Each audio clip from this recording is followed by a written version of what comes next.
다니엘 세일의 특별 새벽 기도회 9째 날입니다. 우리 암투자분들과 이렇게 인사하겠습니다. 신앙의 한계를 돌파합시다. 성장의 한계를 돌파합시다. 인생의 고점을 찍읍시다. 축복의 고점을 찍읍시다. 아멘이십니까? 예.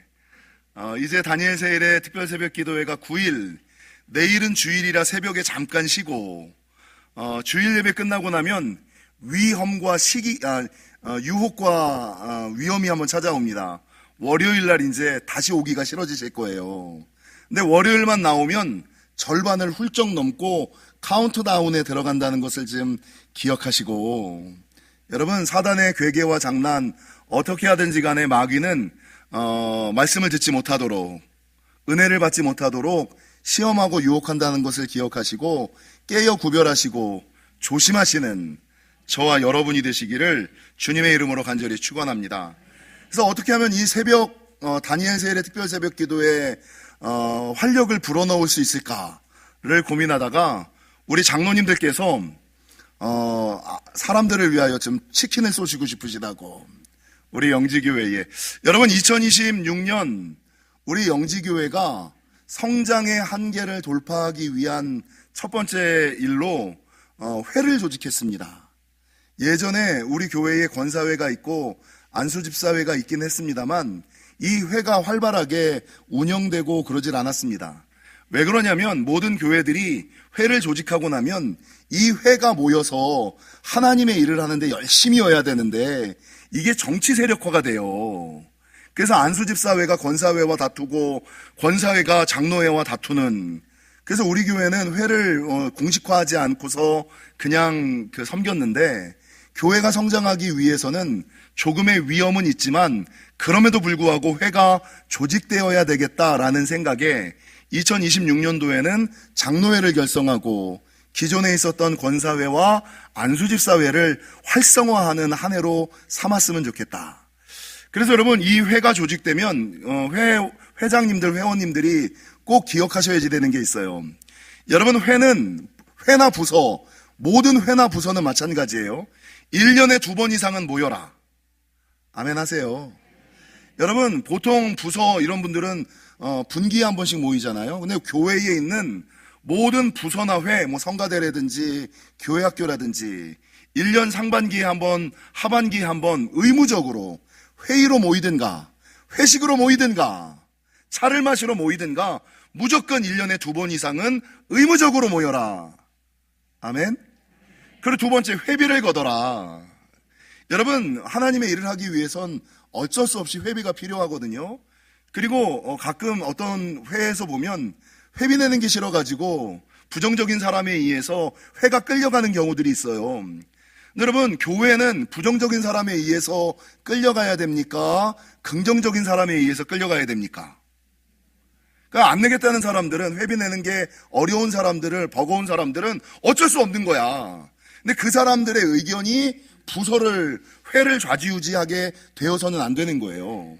그래서 낼 수 있는 사람들끼리 내서, 내는 사람들끼리 하나님의 일하고, 내는 사람들끼리 여러분 은혜 받고 축복받으면 되는 거예요. 그래서 1년에 2번 상반기 하반기 의무적으로 모여라. 그리고 회비를 내서 뭔가 운영을 하고 활동을 해라. 여러분, 상반기 하반기 한 번씩 모여서 밥이라도 먹으려면 회비라도 있어야지 되고. 그리고 세 번째는 부탁드리는 건데 첫 해에는 감당되지 않으시겠습니다만 우리가 회비를 모아서 먹고 마시는 데만 사용하지 말고, 우리 교회가 전 부서가 전도특공되고 전 부서가 선교하는 거잖아요. 그래서 모든 여신도회들은 다 선교하거든요. 남신도들도 국내 선교를 감당하거든요. 성가대도 선교하고. 그래서 좀 회비의 여력이 있으면 그거 먹고 마시는 데만 사용하지 말고 전도와 선교하는 데 좀 섬겨주시라. 요 세 가지, 회와 부서의 운영 원칙, 요 세 가지를 지금 기억해 주시고, 회의 회장님, 부의 부장님, 대의 대장님들은 이 두 가지 원칙, 영지교회 원칙을 지금 운영될 수 있게끔 힘써 주시기를 바라고, 특별히 올해는 장로회가 처음 결성됐는데 제가 엊그저께 무슨 얘기를 잠깐 했더니, 목사님, 우리 장로회가 회비를 먼저 걷었습니다. 근데 시무장로들만, 협동장로들만 걷는 게 아니라 우리 원로장로들이랑 은퇴장로들도 냈습니다. 그래서 돈을 벌써 한 8, 90만 원 정도를 마련해 놨대요. 그래서 사실은 제가 이 새벽에 담임 목사가 쏜다를 매년 했잖아요. 예배 나오는 사람들을 위하여 치킨을 쏘고 떡볶이를 쏘고 간식을 쏘다가 저 혼자 쏘는 것이 부담이 돼서 작년부터는 우리 장로님들께서 섬겨주시고 계시는데, 장로님들이 돈을 마련하셨다니, 자, 새벽에 온 가족이 나오는 가정, 온 가족이 나온 과정, 오늘 나온 가정, 어이구 김일영 목사님, 어이구 방상우 집사님, 어이구 우리 엄태준 집사, 쭉 번쩍, 지은경 집사님 번쩍, 예, 김일영 목사님네 했고, 저 맨 뒤 누구예요? 눈이 안 보이네. 서현석 장로님, 예, 그리고 저쪽, 아니 부부 빼고 자녀가 있을 때, 어이구, 예, 우리 최남식 집사님, 수원에서 오세요. 수원에서 자녀들을 데리고. 장로님들 괜찮으시죠? 예, 장로님들 온 가족이 출석하는 사람들은 나가시면서 우리 교육 또 누가 있어요? 부르지 않아도 안 보여. 유승재 안수 집사님네, 청년이야. 아이고 임선자 우리 김장태 집사님네.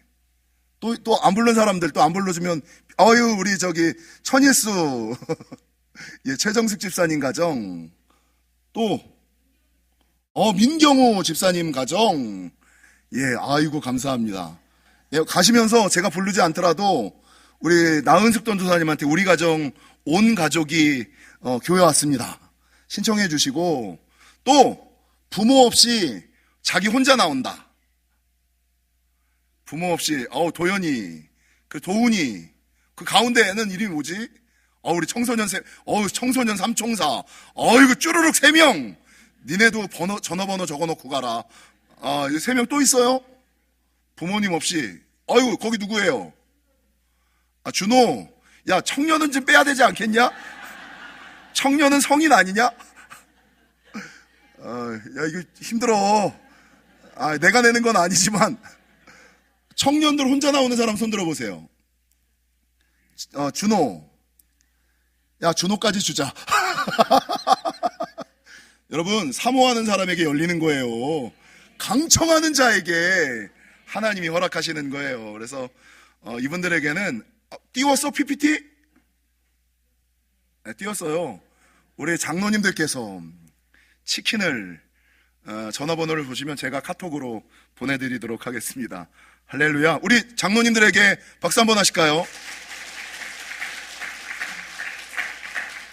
여러분, 전통적으로 유대인들은 매주 월요일과 목요일에 금식했고, 제가 첫 시간에는 화요일과 목요일에 금식했다라고 얘기를 하는데, 고전을 찾아보니까 월요일과 목요일에 금식했고, 초대교회 성도들은 매주 수요일과 금요일에 정기적으로 금식했습니다. 특별히 누가복음 2장에 나오는 여선지자 안나는 아시는 것처럼 그 여선지자의 나이가 84세였음에도 불구하고 성경을 보면 그가 나이 많음에도 성전을 떠나지 아니하고, 그러니까 은퇴했다고 성전 떠나려고 하지 마세요. 은퇴했다고 사역 내려놓으려고 하지 마세요. 84세였음에도 불구하고 성전을 떠나지 아니하고 주야로 금식했다. 주야로 금식했다라고 성경은 증거하고 있습니다. 여러분, 왜 믿음의 사람들이 주기적으로 금식하고 자주 금식할까? 왜 하나님의 사람들이 자주 금식하고 주기적으로 금식할까? 여러분, 금식의 능력을 제가 아주 간단하게 설명하기를, 기도의 능력을 더하고 응답의 속도를 더하고 축복의 기적을 더하는 것이 금식이다라고 말씀을 드렸잖아요. 근데 금식에는 이 3가지 외에 더 큰 은혜와 기쁨, 유익이 있습니다. 여러분, 금식을 해본 사람들이 누리는, 왜 주기적으로 금식하고 왜 자주 금식하고 더 길게 금식하고자 하는 사람들이 왜 금식에 그렇게 세상 말처럼 중독되려고 할까? 첫 번째는 주님과 더 깊게 친밀하게 교제하는 기쁨이 있기 때문이에요. 여기도 다 나왔네. 우리 우룡, 이다운 집사님 다 나왔잖아 오늘. 예, 여러분, 금식을 하면 하나님과 깊게 교제하고 친밀하게 교제하는, 그러니까 하나님이 멀리 계신 하나님, 존재조차도 느껴지지 않던 그 하나님이 금식 가운데 들어가면 깊게 느껴지고 친밀하게 느껴지는 거예요. 그러니까 사랑하는 사람과 오래 있고 싶은 마음처럼 금식을 하는 사람들은 하나님과 깊게 교제하고 친밀하게 교제하니까 자주 금식하고 싶고 주기적으로 금식하고 싶고 더 친해지기 위하여, 더 사랑하기 위하여 더 길게 금식하고 싶은 욕구들이, 영적인 욕구들이 이 안에서 생긴다는 거죠. 여러분, 금식의 또 다른 유익과 기쁨은 주님과 더 깊고 친밀하게 교제하기 때문에 주님의 뜻과 방법, 능력을 알고 얻게 됩니다. 그러니까 주님과 깊게 교제하고 가깝게 교제하다 보니까 주님의 뜻이 무엇인지, 주님의 방법이 무엇인지를 알게 되고 주님께서 친한 자에게 나눠주시는 하늘의 능력을 부어주시는 놀라운 역사가 있다는 거죠. 여러분, 그리고 세 번째, 내가 주님의 뜻과 방법을 분명히 알기 때문에 금식을 하면서 하나님과 친해지고 하나님과 친해지다 보니까 하나님의 방법과 능력을 아니까 여러분, 내 삶이 내 뜻과 생각대로 살아가는 것이 아니라 하나님의 뜻과 생각대로 살아가는 인생의 방향 전환, 그리고 그 이전까지는 자기 뜻과 생각대로 살아갔다면 여러분, 금식을 하면서 내 인생의 0점 조준, 내 신앙을 조율하는 역사가 있다라는 것이죠. 여러분, 0점 조준이라는 것은 정확한 사격을 하기 위해 총을 조정하는 것이고, 조율이라는 것은 정확한 음정을 내기 위해 악기를 조정하는 것을 조정과 조율이라고 이야기를 합니다. 즉, 내 신앙과 삶이 하나님의 뜻과 방법대로 잘 가고 있는지, 바르게 가고 있는지를 확인하고 점검하고 조율하고 조정하는 것이 금식이라는 거죠. 그래서 이 금식의 기쁨과 유익을 알았던 사람들은 자주 금식하고자 했고 주기적으로 금식하고자 했고 더 길게 금식하고자 하는 마음이 있었다라는 것이죠. 여러분, 개인적으로 저는 1년에 2번 금식하는 게 루틴이었어요. 루틴. 목회자가 언제 금식하는 게 좋을까? 여러분, 성도는 1년에 한 번 정도 금식하는 게 가장 좋아요. 근데 1년에 한 번 언제 금식하느냐? 사순절 기간이 지금 길면 고난주간에 금식하는 게 성도들이 1년에 한 번 정도 금식할 수 있는 좋은 기회예요. 그러니까 목회자들은 1년에 한 번 고난주간에 금식하고, 저 같은 경우는 성탄절이 끝나고 성구영신 예배를 드리는 그 사이 시간에 한 해를 정리하고 새로운 한 해를 하나님께 음성을 듣고 능력을 얻고 시작하려고 늘 금식했거든요. 그래서 1년에 2번 정도 금식하는 루틴을 가지고 있는데, 이게 목회가 바빠지다 보니까 어느 순간 들어오는 신방, 들어오는 사역을 감당하다가 사순절 기간, 고난주간이 꼭 대신방 기간이잖아요. 성구영신 성탄절이 목회자에게 제일 바쁜 시간이잖아요. 그러니까 제 마음의 소원은 1년에 2번, 요 때라도, 고난주간 7일이라도, 여러분 성탄절 지나고 3일이라도 하나님께 금식하며 기도하고 성경을 읽었으면 좋겠다라는 마음이 있는데, 그게 안 되는 것이 사실이라는 거죠. 여러분, 어떤 사람들은 가끔 제가 금식하러 산에 올라가면, 몇 번 성도들의 기도 제목을 가지고 산에 올라갔잖아요. 산에 올라가서 기도하면 목사님 힘드시겠어요. 저 등치에 어떻게 7일을 굶고 10일을 굶어요. 이렇게 생각하시는 분들이 있잖아요. 어떻게 굶을까요? 어떻게 굶을까요? 왜 굶을까요?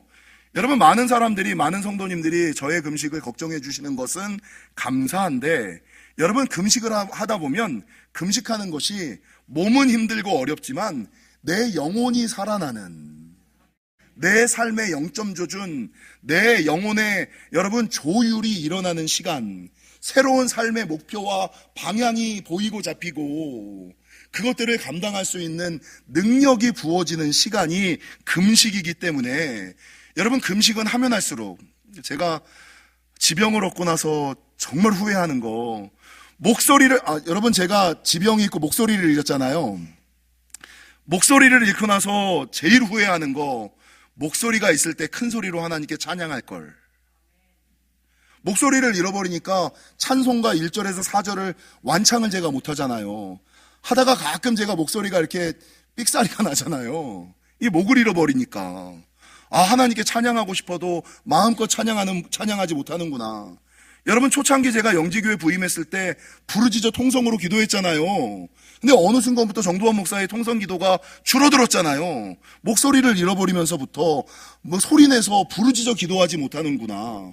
그러니까 목소리를 잃어버리고 나니까 하나님께 찬양하고 싶어도 찬양하지 못하고 부르짖어 기도하고 싶어도 부르짖어 기도하지 못하는 상황에 처하고, 지병을 딱 얻고 나니까 제일 안타까운 거, 하나님께 금식했어야지 되는데 젊었을 때 더 많이 금식해 놓을 걸, 더 길게 금식해 놓을 걸, 이게 얼마나 후회되는지. 그래서 여러분, 아직 젊음 있을 때, 하나님이 건강 허락해 놓으실 때 하나님이 주신 것 가지시고 하나님을 온전히 예배하시는 저와 여러분이 되시기를. 여러분, 우리가 매년 새해 특세를 하는 이유 중에 하나가 여러 가지가 있지만, 제가 그 중에 하나가 계기비행을 하기 위함이다 라고 말씀을 드렸습니다. 여러분, 비행기 조종사들은 빠르게 비행을 하거나 구름 속을 통과하거나 야간에 비행을 하다 보면 방향 감각을 상실하는 비행 착각이라는 것에 빠진다라는 것입니다. 그러니까 너무 빠르게 비행기가 마하 2, 3의 속도로 날아가다 보니까, 그리고 구름 속을 통과하고 나오면 이게 혼동이 되는 거예요. 그래서 실제 자기의 움직임과 인간의 뇌가 너무 빠른 시간에 이동하다 보니까 뇌와 내 움직임이 따로 놀아버리는 거, 이게 비행 착각이에요. 그래서 이게 내가 지금 위가 하늘이고 밑에가 땅인지, 내가 동쪽으로 가는지 서쪽으로 가는지, 내가 몇 킬로의 속도로 가는지를 전혀 알지 못하는 이 비행 착각에 빠진다라는 것이죠. 그래서 가끔 조종사들이 산에 부딪히거나 바다에 떨어지는 이유는 이 방향 감각을 상실한 비행 착각 때문이다라는 경우들이 많다는 거죠. 그래서 이 비행 착각, 방향 감각을 상실한 것을 해결하기 위한 가장 좋은 방법은 무엇이냐? 21일 동안 여러분 시뮬레이션을 하면서 계기 비행을 이야기하는 거죠. 네 감각 믿지 마라. 네 생각 믿지 마라. 네 능력 믿지 마라. 오직 계기 보고 움직여라. 계기가 가르치는 대로, 계기가 가르치는 속도대로 믿고 가야지. 네가 비행을 몇 년을 했다고, 얼마나 많이 했다고, 네 생각, 네 방법, 네 감각을 믿고 나아가다가는 산에 부딪히는 사고가, 바다에 추락하는 사건이 생길 수 있다. 그래서 여러분, 비행사가 되고자 하는 모든 사람들은 자기의 생각과 감각을 믿지 않고 언제든지 내가 비행 착각, 방향 감각을 상실할 수 있음을 기억하고 오직 계기대로 비행하는 것을 21일 동안 여러분 훈련한다라는 것이죠. 우리가 특세를 하는 것도 마찬가지죠. 1년에 한 번 내 신앙이 바르게 가고 있는가, 맞게 가고 있는가를 내 생각과 방법대로, 내 감각대로 판단하는 것이 아니라 말씀으로 판단하는 것이 말씀의 계기비행이고, 그 말씀의 계기비행이 1년에 한 번 다니엘 세일의 특별 새벽 기도회다 라고 말씀을 드리는 것입니다. 여러분, 우리의 신앙도 마찬가지입니다. 내 신앙과 믿음이 바르게 가고 있고 잘 가고 있는지를 확인하기 위해서는 자주 금식하고 여러분 주기적으로 금식하셔야 돼요. 그래서 하나님 앞에 나아가 하나님의 음성을 듣고 하나님으로부터 맞게 나가고 있다는 오케이를 좀 받으셔야지 되고, 그러기 위하여 성경에 나오는 믿음의 사람들이 자주 금식하고 주기적으로 금식했던 이유가 이거였다. 하나님 앞에 자기 신앙을 점검하기 위하여. 여러분, 성경에 나오는 사람들이 자주 기도하고 자주 금식하고 주기적으로 금식했을 뿐만 아니라 18세기 감리교회 창시자 요한 웨슬레는 매일 자기 신앙을 점검하고 매주 자기 신앙을 점검했어요.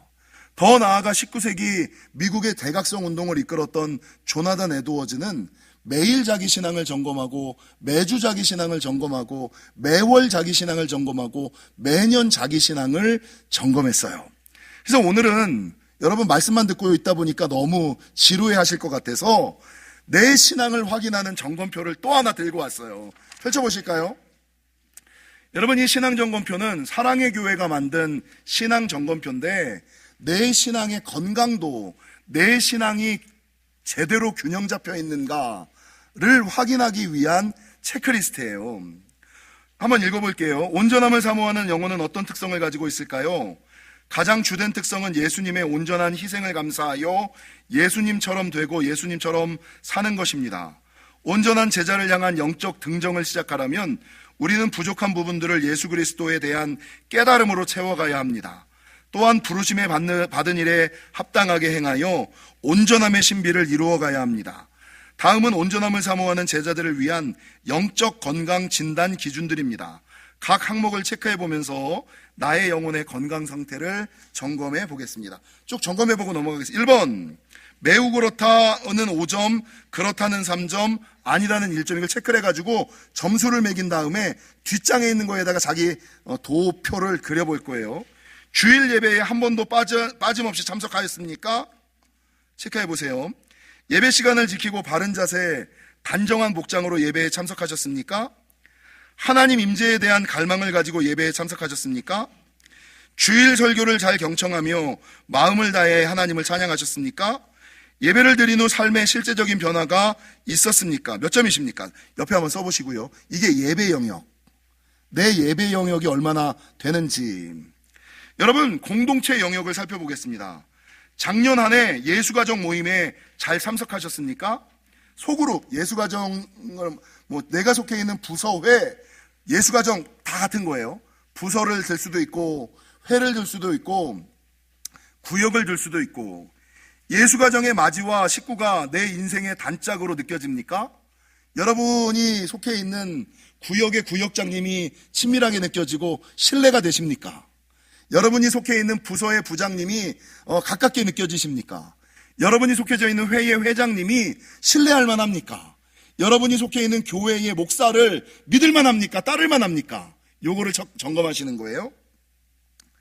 예수가정을 통해, 부를 통해, 회를 통해 삶의 위로와 교회를 통해 삶의 위로와 용기를 받으며 영적인 성장이 일어나고 있습니까? 예수가정이 나의 신앙생활, 부활동이, 회활동이, 교회 생활이 꼭 나에게 필요하다고 느끼십니까? 올해도 예수가정 모임 구역, 부, 회, 교회 활동에 참석할 마음이 있으십니까? 점수를 만드셔서 옆에 써보세요. 경건 생활, 최근 3개월 동안, 옛날 20년 전, 30년 전, 10년 전 이거 아니고요. 최근 3년 동안, 3개월 동안만을 체크하는 겁니다. 날마다 시간을 정하여 기도하였습니까? 날마다 성경 읽기와 묵상을 하였습니까? 경건의 시간을 통해 하나님 만나는 기쁨, 예배를 통해 하나님을 만나는 기쁨을 경험하고 있습니까? 경건한 삶을 위해 나의 욕심을, 여기 나온 분들은 다 포기하신 분들이네요. 단잠을 포기하고, 육신의 편안함을 포기하고 특세에 나오신 분들이니까 여러분 여기는 그냥 매우 그렇다. 하나님께서 기뻐하시는 삶을 살기 위해 구체적인 노력을 기울였습니까? 그러니까 머리로만 하는 것이 아니라 하나님이 기뻐하시는 삶을 살기 위해 내가 올해는 사명을 감당해야지, 이 직분을 감당해야지, 뭔가 좀 실제적인 것이 있는지. 섬김의 영역, 누군가를 섬기기 위해 나 자신의 물질과 시간을 기쁨으로 들여보았습니까? 그러니까 자기 자신을 위하여 물질을 사용하는 것이 아니라 타인을 위하여, 교회를 위하여, 남을 위하여 내 시간이나 물질이나 정성을 쏟아본 적이 있느냐? 가정, 직장, 학교에서 나의 도움이 필요한 사람에게 실질적인 도움을 준 적이 있는, 머리로 도와야겠다는 게 아니라 실제적으로 최근 3개월 동안에 누군가를 도운 적이 있느냐? 누군가에게 도네이션을 한 적이 있느냐? 교회에서 봉사 요청을 받았을 경우 자원하여 섬길 마음의 준비가 되어 있는가? 아니면 거절을 했든가 핑계를 댔는가? 나의 필요보다는 주변 사람들의 필요를 먼저 살피는 편인가? 자기 이익을 먼저 살피는 편인가? 당신의 얼굴 표정과 말투는 항상 밝고 친절한 편입니까? 아니면 자기 문제 때문에 남들에게 구긴 얼굴을 가지고 살아갑니까? 티내고 살아갑니까? 삶의 현장을 살펴보면 하나님이 주신 가족을 위해 나는 매일 기도하고 있습니까? 직장이나 학교에서 힘든 관계에 있는 사람과 관계 회복을 하기 위하여 노력하고, 이제 끝났어, 안 해, 이게 아니라 관계 회복을 하려고 노력하고 있습니까? 삶의 현장에서 예수님의 온전한 제자의 삶을 살기 위해 대가를 지불하고 있습니까? 그러니까 교회 다닌다고 해서 사람들에게 손가락질 좀 받고 욕 좀 먹고 너만 예수 믿냐 이런 소리, 이런 것들을 경험해 본 적이 있는지. 교회에서의 당신의 모습과 삶의 현장에서의 당신의 모습에는 큰 차이가 없습니까?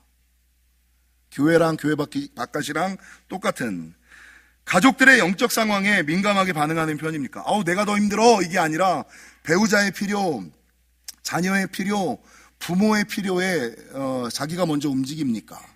살펴보시면 되고, 일상생활 영역, 믿음이 성장할수록 사고나 가치관도 동반 성장하고 있습니까? 그러니까 나이를 먹으면 내가 좀 좋아지네, 나아지네 라는 느낌이 있는지, 아니면 그냥 맨날 똑같은지 한번 살펴보세요.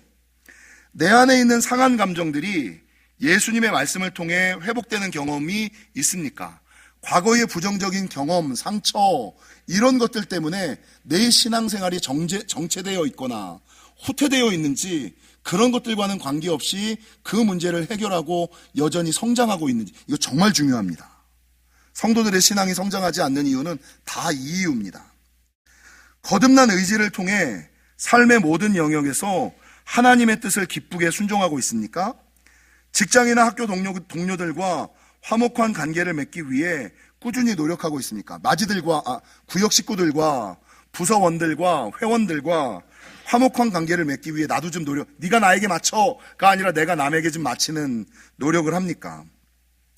나의 말과 행동이 사람들에게 선한 영향력을 끼쳤는지, 아니면 내 말과 행동이 남에게 교회에 나쁜 영향력을 미쳤는지, 교회나 영혼에게 유익을 끼쳤는지 불이익을 끼쳤는지, 내 말과 행동이, 그걸 한번 점검해 보세요. 여러분, 6개 영역의 질문지에 답한 다음에 자기 영역별로 점수를 다 정하셨죠? 그리고 예배 맨 위에는 예배 그 하얀 줄 있죠? 거기다가 한번 체크를 해보세요. 점마다.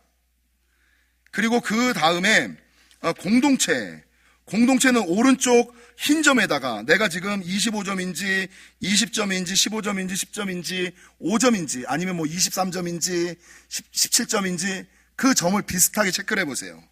경건의 영역, 섬김의 영역, 삶의 영역, 일상의 영역을 그 하얀 부분에다가 다 점을 한번 넣어보세요. 점을 한번 놓으시고 그 점을 놓으신 다음에 그 점들을 다 연결해 보세요. 그 점들을 연결해 보세요. 그러면 가장 높은 영역과 가장 낮은 영역이 나오죠. 어떤 사람들은 거의 균등하게 나오는 사람들도 있고, 어떤 사람은 예배는 되는데 섬김은 안 되고, 어떤 사람은 예배는 되는데 공동체는 안 되는, 이런 여러 가지 특성들이 나올 거예요. 이게 여러분이 가지고 있는 영적 건강 체크리스트고, 균형 잡힌 신앙이냐 아니냐를 판가름하는 기준이에요. 그래서 여러분이 이걸 보고, 내 삶의 강점은 이거고, 내 신앙의 약점은 이거구나. 그래서 그것들을 발견하시고, 약점을 보충하시는